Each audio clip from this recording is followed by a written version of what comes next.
Hello student, welcome to our channel chemistry online classes.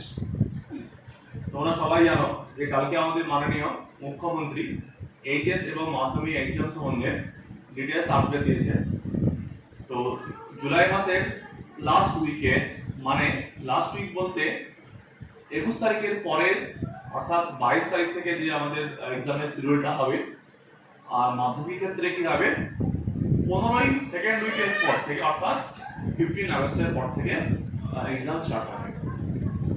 তোমরা সবাই জানো যে তোমাদের সমস্ত সাবজেক্টে কিন্তু পরীক্ষা হচ্ছে না, শুধুমাত্র যেগুলো মেজর সাবজেক্ট, যেমন সায়েন্সের ক্ষেত্রে আমাদের 6টা সাবজেক্ট যেমন আছে বাংলা, ইংরাজি, ফিজিক্স, কেমিস্ট্রি, বায়োলজি, ম্যাথ। তো এখানে মেজর যেগুলো বাংলা, ইংরাজি বাদ দিয়ে বাকি যে চারটে থাকবে কেমিস্ট্রি, ফিজিক্স, বায়োলজি, ম্যাথ, এইগুলোর পরীক্ষাগুলো হবে। আর্টসের ক্ষেত্রেও ঠিক কিছু লিস্টেড সাবজেক্ট আছে যেগুলোতে শুধুমাত্র সেগুলোতে পরীক্ষা নেওয়া হবে, এবং যে কোনো বোর্ড থেকে যে লিস্ট ওরা যে লিস্ট করা পাঠাবে, সেই লিস্ট যদি কোনো ক্যান্ডিডেট থাকে, যদি সেই লিস্টের সাবজেক্টের মধ্যে কারো যদি একটা সাবজেক্ট থাকে, তাহলে সে শুধুমাত্র একটা সাবজেক্ট পরীক্ষা দেবে। এতে কি হবে, ওই পেপারে যে মার্কস পাবে তার উপর বেস করে বাকিগুলো মার্কস ডিস্ট্রিবিউট করা হবে। আর বাংলা ইংরেজির ক্ষেত্রে যেটা হবে সেটা স্কুলের এক্সামের উপর বেস করে, বা স্কুলে আগে যে কোনো মক টেস্ট নেওয়া থাকে বা কোনো এক্সাম নেওয়া থাকে তার উপর বেস করে ক্লাস যে টিচার থাকবে সেই টিচার সেই মার্কসটা এখানে দিয়ে দেবে। এবার যেটা আমাদের যে আরো চারটি সায়েন্সের ক্ষেত্রে যে চারটি চ্যাপ্টার থাকছে, ফিজিক্স, কেমিস্ট্রি, ম্যাথ, বায়োলজি, আমি এখানে পুরো ডিটেলসে বলবো। কেমিস্ট্রির ক্ষেত্রে তোমরা কেমিস্ট্রি ক্ষেত্রে বা যে কোনো সাবজেক্টের ক্ষেত্রে ওখানে বলে নিই মার্কস ডিস্ট্রিবিউশন। তোমরা জানো তোমাদের 70 নম্বরের এক্সাম হয়, 70 নম্বরে তোমাদের এক্সাম হয়। তো 70 নম্বরের এক্সামের ক্ষেত্রে তোমাকে তার 3 আওয়ার্স টাইম দেওয়া হয়। তাহলে তোমাকে তার অর্ধেক টাইম দিয়েছে, 1.5 ঘন্টা। যদি কারোর 90 মার্কস পরীক্ষা হয় তাহলে তার 45 মার্কস অ্যান্সার করতে হবে। যদি কারোর যেটা আমাদের 70 মার্কসের চ্যাপ্টার, তাহলে আমাদেরকে 35 মার্কস অ্যান্সার করতে হবে এখানে। আর টাইম আওয়ার থাকবে 1.30 অর্থাৎ 1.5 ঘন্টা। এবং তাহলে এই টাইম আওয়ারের মধ্যে কেমিস্ট্রির ক্ষেত্রে আমরা কোন কোন চ্যাপ্টারগুলোকে সিলেক্ট করব এবং কোন কোন চ্যাপ্টারগুলোকে আমরা রেডি করব, এবং সেই চ্যাপ্টারগুলোকে রেডি করলে আমি হাই স্কোর করতে পারবো। আমরা আগে জানি আমাদের অলরেডি রিডিউস সিলেবাস দেওয়া হয়েছিল এক্সামের আগে, এবং তারপর বেস করে আমাদের অলরেডি কোশ্চেন বানানো আছে। নতুন করে কিন্তু কোনো কোশ্চেন বানানো হবে না, পুরনো কোশ্চেনে পরীক্ষা হবে, এবং সেই কোশ্চেনের উপর বেস করে তোমাদের মার্কস লিস্ট দেওয়া হবে। এবং সবাইকে যেটা বলবো, কেমিস্ট্রির ক্ষেত্রে কোন কোন চ্যাপ্টারগুলো তোমরা পড়বে এবং কোন কোন চ্যাপ্টারগুলো পড়লে হাই স্কোরটা করা যাবে। এখানে আমি একটা স্কিম দেখিয়েছি, যেখানে দেখতে পাবে কোন কোন চ্যাপ্টারগুলো আমরা সিলেক্ট করব কেমিস্ট্রির ক্ষেত্রে, যেটা করলে আমার মার্কস ক্যারি করাটা ইজি হবে। আমার প্রত্যেকে জানো যে আমাদের 70 নম্বর পেপারের মধ্যে 4টা থাকে, 14টা থাকে এমসিকিউ। 14টা এমসিকিউ, তাহলে ওখানে আমাদের 50% করবো, তাহলে 7টা ওখানে এমসিকিউ হয়ে গেল। আর এবং ওই 14টা এমসিকিউ প্রত্যেকটা চ্যাপ্টার বেস করেই থাকে। আর একটা হচ্ছে 4x1 থাকে এসএকিউ টাইপের কোশ্চেন, শর্ট এসএকিউ, সেখানেও 4টের মধ্যে তুমি পড়া করবে তা 2টো করবে, তাহলে 7 আর 2 এর 9, ওখানে কিন্তু 9 মার্কস হয়ে গেল। বাকি যে কোশ্চেনস গুলো আরো থাকবে, তাহলে আমাদের 70 এর মধ্যে আমাদেরকে কত করতে হবে, 70 এর মধ্যে আমাদেরকে হাফ করতে 35 মার্কস আমাদের কিন্তু অ্যানসার করে আসতে হবে। ওই 35 মার্ক অ্যানসার করা খুবই ইজি হয়ে যাচ্ছে। কিভাবে এবং কোন কোন চ্যাপ্টারগুলো আমরা পড়বো। আমাদের টোটাল অনেকগুলো চ্যাপ্টার আছে, তার মধ্যে রিডিউস সিলেবাসে 2টা চ্যাপ্টার বাদ গিয়েছিল, এবং চ্যাপ্টার ওয়াইজ কিছু কিছু পোরশনও বাদ গিয়েছিল। তাহলে আমরা যারা কেমিস্ট্রি 3টে পাস, ফিজিক্যাল কেমিস্ট্রি, অর্গানিক কেমিস্ট্রি আর হচ্ছে ইনঅর্গানিক কেমিস্ট্রি, আমি এটা সবাইকে বলবো যে তারা কোন কোন চ্যাপ্টারগুলো পড়লে 35 মার্কস ইজিলি ক্যারি করে করতে পারবে। শুধু আমি এটাই বলবো, যারা নিউমেরিক্যালস করতে পছন্দ করে, যেমন ফিজিক্যাল কেমিস্ট্রি, আমি বলতে এটাই বলবো যে ফিজিক্যাল কেমিস্ট্রিটা কিন্তু সবথেকে স্কোরিং এর জায়গা, কারণ সেখানে নিউমেরিক্যালস আছে। শুধু ফর্মুলাগুলোকে জেনে কয়েকটা প্রবলেম প্র্যাকটিস করলে সেগুলো ইজিলি প্রবলেমসগুলো করা যায়। সুতরাং যাদের অর্গানিক কেমিস্ট্রিতে মনে হয় প্রবলেম আছে বা সমস্যা হবে, তারা কি করবে, ফিজিক্যাল কেমিস্ট্রির উপর জোর দেবে। আমরা জানি সারফেস কেমিস্ট্রি 7 নম্বর আসবে, কেমিক্যাল কেমিস্ট্রি 10 নম্বর আসবে, সলিড স্টেটে 4 নম্বর, সলিউশনে 6 নম্বর, ইলেকট্রিক কেমিস্ট্রি 5 নম্বর। কেউ যদি শুধুমাত্র ফিজিক্যাল কেমিস্ট্রি দেখে তার এখানে 32 মার্কস অলরেডি হয়ে যাচ্ছে। আর এমসিকিউ এর মধ্যে সে অটোমেটিক আরো অনেক চ্যাপ্টার থেকে ইজিলি করতে পারবে, কারণ এক বছর ধরে চ্যাপ্টার সাবজেক্টটা অলরেডি পড়েছে। আর অর্গানিক কেমিস্ট্রির মধ্যে যদি কেউ পড়তে চায় তাহলে সে কোনগুলো পড়বে, যেমন অ্যালডিহাইড কিটোন অ্যাসিড এই চ্যাপ্টার থেকে 10 নম্বর আছে, অ্যালডিহাইড অ্যালকেনস এটাতে 4 মার্কস আছে, বায়োমলিকুলসে 3 মার্কস আছে, আর পি ব্লক 8 মার্কস আছে। যাদের ইনঅর্গানিক কেমিস্ট্রি মনে হয় সমস্যা আছে, মুখস্থ করতে হয়, তারা এটা যদি নাও পড়ে তাও কিন্তু তারা ইজিলি 35 মার্কস অ্যান্সার করতে পারবে। তবে চয়েস অফ সিলেকশন চ্যাপ্টার বলতে সিলেক্টিভ চ্যাপ্টার তার কোন কোন চ্যাপ্টারগুলো পড়বে, আমার ক্ষেত্রে বেস্ট সিলেকশন হচ্ছে যদি কেউ পড়ে সে এই দুটো আগে ভালো করে পড়বে, সারফেস কেমিস্ট্রি আর কেমিক্যাল কাইনেটিক্স।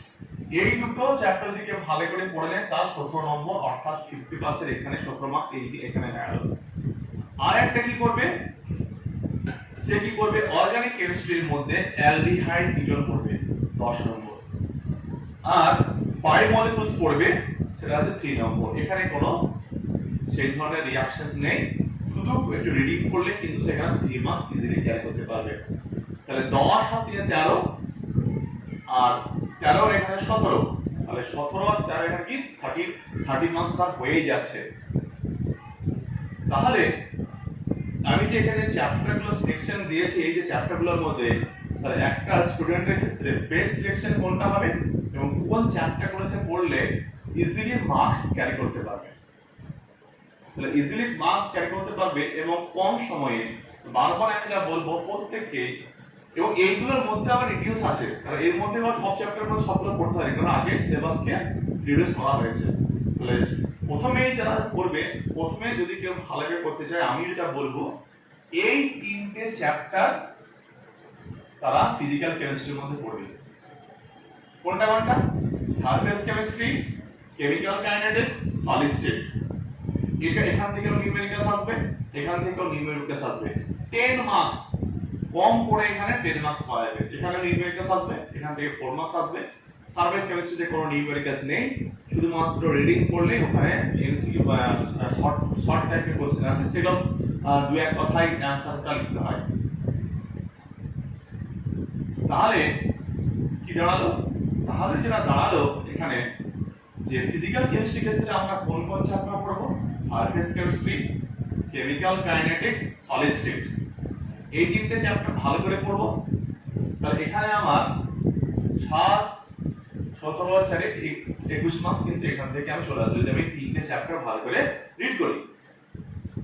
আর অ্যালডিহাইডের ক্ষেত্রে কিন্তু আমার এখানে অর্গানিক কেমিস্ট্রি ক্ষেত্রে আমি এই চ্যাপ্টারটা ভালো করে পড়বো, অ্যালডিহাইড কিটোন অ্যাসিড, যেটা আমাকে 10 মার্কস দেবে।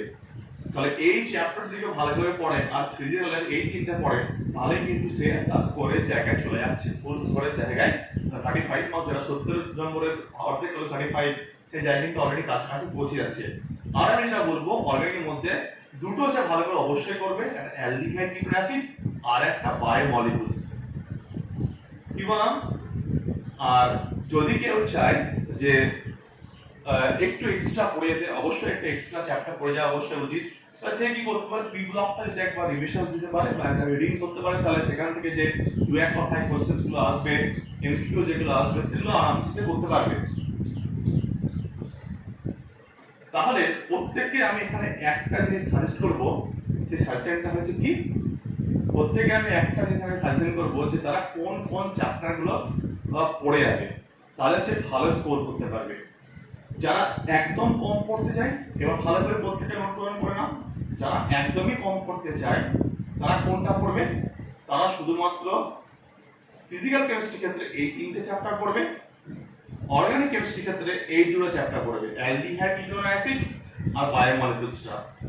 আর যদি পারে এই রেটে পড়বে যারা একদমই কম পড়তে চায়, একদম যারা টু দা পয়েন্ট পড়তে চায়। আর যারা একটু বেশি পড়তে চায়, আরো বেশি কনফিডেন্ট হয়ে এক্সাম সেন্টারে যেতে চায়, কনফিডেন্স নিয়ে, তাদের ক্ষেত্রে কি বলবো, তাদের ক্ষেত্রে আমি বলবো তারা তাদের রেঞ্জটাকে একটু বাড়াবে। কিরকম? তারা ফিজিক্যাল কেমিস্ট্রির মধ্যে কোনগুলো পড়বে, সারফেস কেমিস্ট্রি পড়বে, কেমিক্যাল পড়বে, সলিড স্টেট পড়বে, সলিউশন পড়বে। আর অর্গানিক কেমিস্ট্রির মধ্যে তিনটে পড়বে, অ্যালডিহাইড, কিটোনস, অ্যাসিড, হ্যালোঅ্যারিনস, হ্যালোঅ্যালকেনস, বায়োমলিকুলস। আর পি ব্লকটা একবার তারা রিডিং করে যাবে। তাহলে কিন্তু এটা এইভাবে করে গেলে কিন্তু খুব ভালো মার্কস ক্যারি করা যাবে, ফুল স্কোর আরামসে করতে পারবে। আবার এখানে অ্যালডিহাইড, কিটোন, অ্যাসিডের পরে হ্যালোঅ্যালকিনটা কেন চুজ করলাম, কারণ এখানে রিঅ্যাকশনস কম আছে, থিওরিটিক্যাল বেশি করতে আছে। তো যাদের ক্ষেত্রে অর্গানিক কেমিস্ট্রির প্রবলেম, রিঅ্যাকশনের প্রবলেম, তারা তখন এইটা সিলেক্ট করবেন। কিন্তু আমি সবাইকে একটা জিনিস সাজেস্ট করবো, যেন অর্গানিক কেমিস্ট্রি এইটা ভালো করে রেডি করা, দরকার হচ্ছে আপনারা মুখস্থ করে নেবে, প্র্যাকটিস করে। এবং এটাও বলি, যারা লাস্ট ইয়ারে যে প্রবলেমগুলো আসছে ওদের ডিটেইলস বারবার সলভ করে, সেখান থেকে সমস্ত কোশ্চেনগুলো এখানে চলে আসে। আর হ্যালোঅ্যালকিনটা খুব সিম্পল একটা চ্যাপ্টার, বায়োমলিকুলসটা জাস্ট রিডিউস সিলেবাসের মধ্যে আরো ছোট হয়ে গেছে, একবার রিডিং করলে হয়ে যাবে। তাহলে আলটিমেট কি দাঁড়ালো, চ্যাপ্টার সেকশনের ক্ষেত্রে, কেমিস্ট্রির ক্ষেত্রে যে আমাদের 14টা এমসিকিউ আসবে, তার মধ্যে 60টা এমসিকিউ অলরেডি করতে পারবো আমি। তারপরে 7 আর 2 এর 9, 4x1 ইজি এসএকিউ যেটা থাকবে, সেখানে দুটো চারটের মধ্যে দুটো করতে হবে। আর বাকি যে মার্কসটা ক্যারি করতে হবে আমাকে 21 নম্বর, 7 আর 2 9 হয়ে গেল, সেই 21 নম্বর কিন্তু 15 জায়গায় কোশ্চেন থেকে করতে হবে। এবং সেগুলো আমি খুব ভালো করে বলছি, এই চ্যাপ্টারগুলো যদি কেউ ভালো করে দেখে যায়, তাহলে আলটিমেট তাহলে কটা চ্যাপ্টার দেখতে হবে, 4টে। যদি তারা একটু ফ্রেন্ডসটা বাড়ায়, এখানে 4টে দেখবে, এখানে দুটো দেখবে, 4 আর 2 6টা। যদি একটু বাড়ায় এটা, সবখানা চ্যাপ্টার যদি একটু দেখে যায়, তাহলে সে কিন্তু খুব ভালো পরীক্ষা দিয়ে আসবে। আমি আবার বলছি, লাস্টলি প্রত্যেকে নোট ডাউন করে নেবে কোন কোন চ্যাপ্টার কেউ ফাইনালি পড়বে। টু দা শর্ট এই তিনটে পড়বে, এটা পড়বে, এটা পড়বে। আর যদি রেঞ্জটা একটু বাড়ায়, সবথেকে যেটা বেস্ট চয়েস পড়ার, সবথেকে যেটা বেস্ট চয়েস হচ্ছে এই একদম সবথেকে বেস্ট চয়েস। এবং ফুড স্কোরিং এর জন্য প্রত্যেকে এই ফিজিক্যাল, আমি ফিজিক্যালের উপর কেন জোর দিচ্ছি, কারণ ফিজিক্যালে নিউমেরিক্যালস বেশি আছে, সেখানে মার্কস ক্যারিটা বেশি হবে এবং পড়তে কম হবে থিওরিটা। শুধু ফর্মুলাগুলো দেখবে এবং ফর্মুলা দেখে টেক্সট বুক থেকে, ছায়া বই থেকে ফর্মুলা ধরতে এবং নিউমেরিক্যালসগুলো প্র্যাকটিস করবে, তাহলে কিন্তু এখানে পুরো মার্কসটা ক্যারি করা যাবে।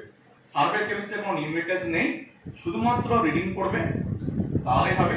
কেমিক্যাল কাইনেটিক্স খুব ভালো করে করবে, তাও এখানে রিডিউস সিলেবাস আছে, অর্ধেক পার্ট, যেমন অ্যাক্টিভেশন এনার্জি পার্টটা আরএনএ সিকোয়েন্স পার্টটা বাদ দেওয়া আছে।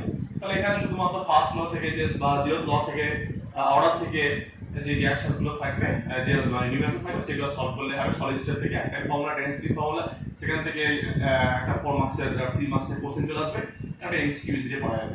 সলিউশনটা প্রত্যেককে বলবো, এখানেও যেহেতু রিডিউস ল আছে, অর্ধেক একটু বাদ আছে, ন্যান্টন ল থেকে পুরোটা বাদ, শুধুমাত্র এখানে 4টা ফর্মুলা আছে কোয়ালিটি প্রপার্টি, সেই ফর্মুলাটা ভালো করে দেখবে এবং তার করসপন্ডিং টেক্সট বুক থেকে প্রত্যেকটা ফর্মুলা ধরে নিউমেরিক্যালস প্র্যাকটিস করলে কিন্তু এখানে 6 নম্বরটা পাওয়া যাবে।